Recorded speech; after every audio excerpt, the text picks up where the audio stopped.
Hi, thanks for joining me for another coloring sheet.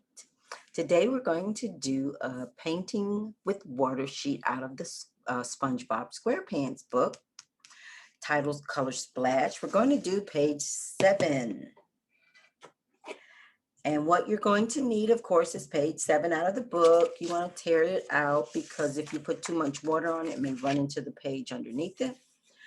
You want to have 2 brushes. These are small brushes, one round and one flat, so you can control the water a little bit better. And you need a very small amount of water. See that container with a very small amount of water and just a little paper towel or napkin. I usually wet my brushes, wipe them off and set them there. So with these painting sheets, they help get you used to painting with watercolors. And because everything is already on the page, the paints are, the different patterns shows that it's a different color. So because it's already on there, we have to skip around the page when we paint so that the colors don't run into each other. And what we're going to do is make sure we don't use too much water so that it doesn't take too long to dry. So I'm going to wet the brush in the container and wipe it off on the side. SpongeBob has these little circles in him, and they are a different color. So we'll just go through and color those, paint those in. This watercolor. Sometimes the pattern within the space will disappear and sometimes it doesn't. You don't want to try to make it disappear. It just depends on how much paint that they have in that area. So don't worry about it. Just go ahead and paint that in. Now we're going to rinse that color off and wipe the paintbrush on the inside of the container. We're going to go in here and paint SpongeBob's tongue. There.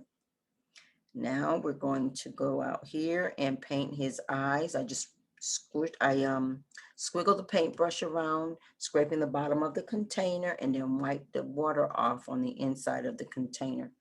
That way it rinses the previous color off. There, I'm coloring his eyes.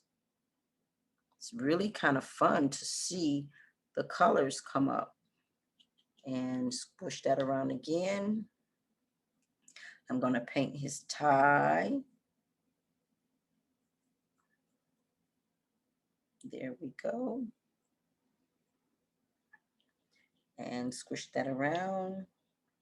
Now we have 2 big areas out here. I want that part of SpongeBob to dry before I do anything else. So we have 2 big areas out here. And before we paint this area, we have to paint, or we can paint these inside. So what I'm going to do is paint this blue strip, and hopefully some of that is already dry, and then we can go back in there and paint that. So now I'm using that bigger flat brush and wipe off some of the water off on the inside and just come down and go back and forth. Just make a nice long line all the way back and forth. You're going to run out of water on that paintbrush, and that's okay. We'll just dip it back in the water and wipe it off on the side. I'm not washing the color off because I'm using the same color over and over. This is a little framework around SpongeBob. So we're going to just go ahead and put it in the water again. And then we're going to go ahead and quickly go around the outside and get that done. There. And now we're going to let that dry. So now we're going to move on to another area, and we're going to keep using the flat brush. Let's do inside his mouth. So I rinse the brush off and wipe it off, wipe off the excess water, and just paint inside his mouth because his tongue should be dry. And his pants are the same color, so we'll come down here.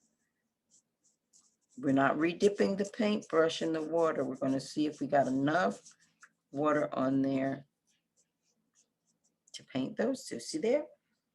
Now we'll rinse the brush off. And take that round brush, and I'm going to do his leg and his arm along with his hand. Dip it in the water, wipe it off, do his other arm all the way up.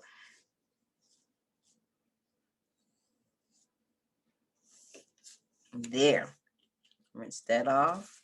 And let's see what we have left. We have this outside to do, but we want the arms and the pants to dry first. And then we want to do his body inside there. So let's do his body inside there.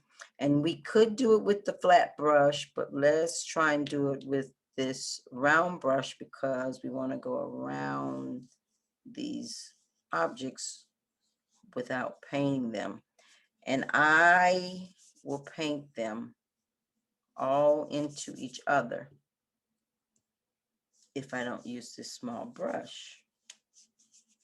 We don't want to do that. I want to paint all around these little holes because he's a sponge with the brush and wipe it off inside the container. He's a sponge. So we want to keep those holes intact there.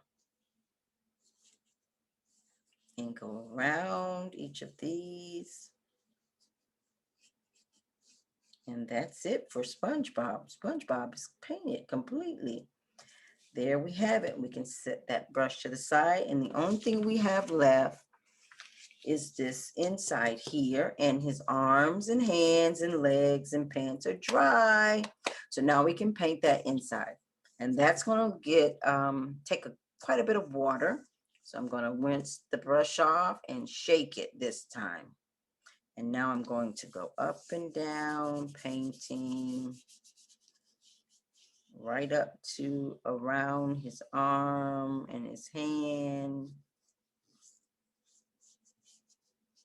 See that? And rinse it in the water, shake it twice, and I'm going to go right back up there.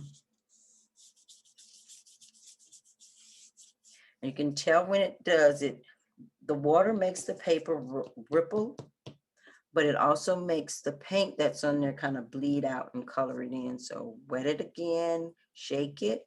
Let's go down here. So you want enough water on there so that it wets that paint really good and spread it around, but we don't want too much water on there that it runs into some of the other painted areas. Rinse the brush and shake it. And we want it to stay a little flat so that it looks like a painting. And if we want to, we can hang it on the refrigerator or put it in a picture frame. That would be really nice if you put it on a picture frame and hang it on the wall. And then you can have your own art gallery. There, perfect. SpongeBob is complete. We always rinse our brushes off when we're finished. There, he says partay. SpongeBob looks like he's got music going and he's having a great time. So I hope you had fun painting SpongeBob. Until next time, thanks for joining me.